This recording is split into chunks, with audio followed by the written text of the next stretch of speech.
Si vous estimez que votre courtier vous coûte trop cher, vous pouvez toujours le remplacer par un robot. C'est en tout cas ce que font de plus en plus d'investisseurs aux États-Unis. Et oui, et ce sont des startups qui proposent ces innovations, plus de conseillers, plus de gérants de portefeuille qui décident quelles actions acheter. Ce sont les algorithmes qui remplacent l'expérience des professionnels en chair et en os. Et ça fonctionne. Les sociétés de courtage qui utilisent les services de robots investisseurs tels que Wealthfront ou Betterment, on est aux États-Unis, ont maintenant plus de 4 milliards de dollars d'actifs sous gestion. Alors c'est peu par rapport évidemment à l'océan des milliards de dollars de l'industrie financière, mais la croissance est rapide. Oui, et c'est un des plus grands bouleversements depuis l'essor des sociétés de courtage sur Internet. La cible, c'est notamment les jeunes adultes qui n'ont pas les moyens d'investir les sommes qui intéressent les courtiers traditionnels, mais qui veulent quand même être assistés dans leur choix. Alors comment ça fonctionne? Les robots investisseurs permettent tout simplement à leurs clients de définir des préférences et de laisser ensuite les algorithmes faire le reste pour gérer leur portefeuille. Cerise sur le gâteau, les frais de gestion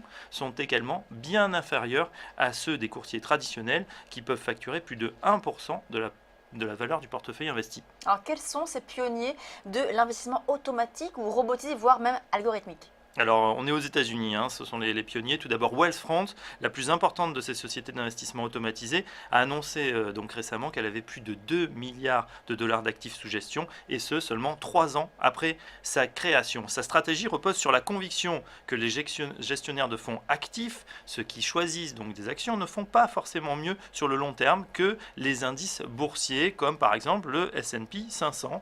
Surtout que la performance est souvent rabotée par les frais et les autres commission de gestion.